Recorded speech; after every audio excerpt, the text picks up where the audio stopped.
Hi, I'm Samari Subzai.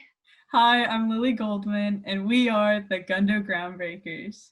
Our first project as the Gundo Groundbreakers is interviewing Black students at ESHS to gain knowledge about their experiences and their lives as Black kids in a predominantly white school and town. Our third guest in this series is Sarah Wheaton. So thank you so much for doing this with us. We just wanted to start the interview off with asking if you could just give a little introduction to the audience, just describe like what year you're in and like where you are at El Segundo. Hi, my name is Sarah Wheaton, and I'm going into the 10th grade at El Segundo High School. How long have you been in the district? I've been in the district since the middle of first grade. So in our last interview with Gabby DeShovy, we were talking about just racist remarks that people make unintentionally just around her, saying things like, "You're pretty for a Black girl." And we were just curious if you've experienced these microaggressions similarly at the high school. I haven't experienced exactly that, but a lot of people have called me whitewashed, like I don't even act Black, like I don't seem like a typical Black girl. I'm not like ghetto or anything like that. Why do you think people associate, because I was thinking about this just today, why do we associate Blackness with ghetto? Because they're two completely different things.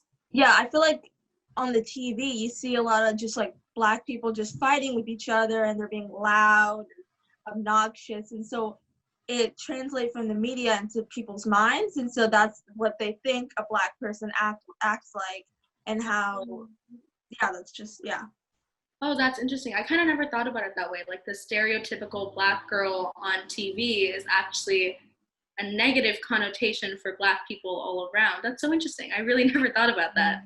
So just kind of going back to more of the specific comments people make and just the use the use of non-Black people using the N-word. We were just curious how you felt about that situation in particular. It's kind of like saddening because you hear it so often that you kind of just get like immune to it. Like I can hear like a white person just saying the N-word, and I'll look at them and it's just like it's a normal thing that I experience pretty much every day.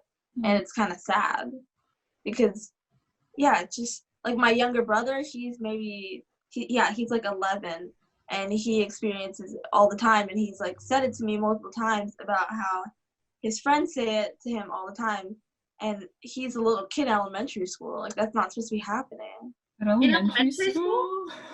Yeah. What the hell? Are you serious? Yeah, it's so sad. Wait, in El Segundo? He goes to center. Oh my god. That's ridiculous. Yeah, no, I didn't know what the N-word was in like what, 5th grade? Yeah, I didn't know till like middle school. I had like no idea. Whoa. Something's changed. Jeez. The scary thing is the kids really don't know. Like, I don't expect 11-year-olds to know the history of that word. Mm-hmm. And I suppose it further proves the point that schools, everyone just needs to have a conversation and be taught. And he's so young. Mm-hmm. That's like building up trauma for yeah.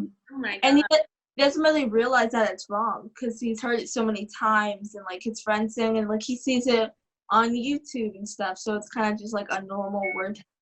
What is your response when people say, I can say the N-word because my friend gave me the N-word pass?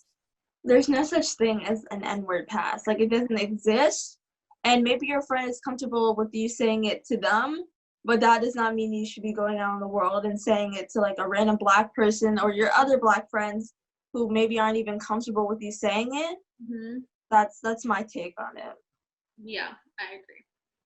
So here's the thing I see a lot at school. We don't intentionally try to be racist because Right. my grade at least, they use the N-word as a term, the non-Black kids use the N-word as a term of endearment for each other, even though it's not their term of endearment to use. Yeah. But we try to be homophobic. Like I hear people because they don't use that homophobic F slur as a term of endearment for each other. They use it as an insult. Does your family have a similar experience with homophobia? Yeah, I feel like, so I don't really hear it often. I still believe that it's pretty active. Like you see stuff all around the school, like on lockers and like bathroom stalls. Like you can see different type of stuff. Like you can see homophobia, racism. It's all over. Like it's written to the walls of the bathrooms and stuff? Yeah. You can see the N-word on like the bathroom walls. Yeah, like even though it's not like targeted at someone, like people aren't saying it at someone, it's like you see it and it's like it still makes the experience awful. Like you don't want to see that stuff. Yeah. My question is, why does it happen at school? Like literally, like point blank, why is it happening at school? Is it go ahead.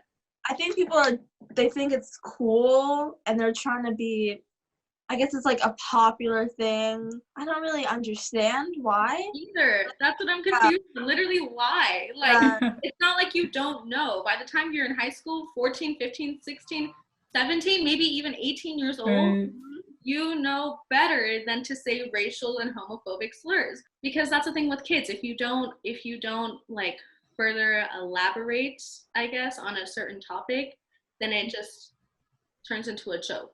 Like Challenge Day, for instance. Do you guys remember Challenge Day? Yeah. Yes. It was great. It was just, for people who don't know, Challenge Day was essentially a day 7th and 8th graders sign up for, and you just get into small groups. You talk about basically anything and everything that's been troubling you, and you do these activities, and it just kind of almost exposes what your life is really like and how you feel on the inside. And I swear, bullying went down for like a week or two after that. Everyone was so accepting and inviting and kind, right? Yeah, but then they canceled it. Oh, really? Yeah, so I only had it for 1 year, and then the year after we had it, they didn't do it. So they just completely got rid of it. Like my younger sister, who's a year younger than me, she never got to do it because they canceled it. Did they replace it with something else, or? Yeah, they replaced it, but my sister told me it was pretty bad. Like they didn't really, it wasn't like much at all. Wow, I didn't know they canceled it. I thought they still had it. Because I wanted to do it the next year, but they had it canceled, and I was really surprised. Did it have a positive impact on you, Challenge Day? Yeah, because like you get to understand what other people were going through instead of that you had like the worst life or something. Like you got to understand that like other people were feeling your pain and you could talk to them. Yeah. Wow. Yeah, you totally understand your privilege and you totally feel more welcomed at school. Yeah. I did not know that they canceled it. So do you think something like that should be integrated into the high school? Yeah, I think it should be across all schools, honestly. Yeah. Because you felt a lot closer to the people who, like the other students that were with you. You got to really understand them. Yeah. So, sorry, going on to the topic that I was saying about we turn everything into a joke. Like in 8th grade specifically, I remember 8th grade is when around 13 Reasons Why, remember that show? When that started coming out, I think. That show revolved around like suicide and rape and things like that. But because no one was talking to us about it, it turned into like a joke. Yeah. Like people say things like, oh, go kill yourself. I'm going to go kill myself. Yeah. Like slang, when it really should not be. But no one is sitting down having a conversation with us about it. I even heard comments at school like similar to go kill yourself. I heard, it wasn't often, but I heard, I hope you get raped. Oh, wow. Yeah. It's not okay. Yeah, that was probably the worst one I've heard like ever in El Segundo. And you know what that kid said to me? He looked at me and he goes, the kid who said that, he looks at me and he goes, sorry, Samara, I know you get offended by that. Huh? Yeah, I do, by rape. Who wouldn't get offended by that? Like, the fact that you're not offended, the fact that you're so bold, that's what I mean. Yeah, that was bold. Yeah, about the arrogance and confidence. Like, because no one, even though we should know better by the time we're in high school, we need to be taught, I guess. Not talked to, but taught. Yeah. The words that we say and how they affect people and how they're just not okay. Because we think we're entitled to say everything. That's how the kids are. The privilege is showing, you know? Yeah. We can say anything we want, and we can't to a certain extent. Mm-hmm. Oh, sorry. That's just my thoughts. Okay. All right, I think that's all the questions I have, at least, Lily. Yeah, no, thank you so much for contributing to the conversation. Really appreciate it. Of course. Yeah. Bye. Bye. Thank you so much for watching the 4th episode of Gundo Groundbreakers. We'll see you next week.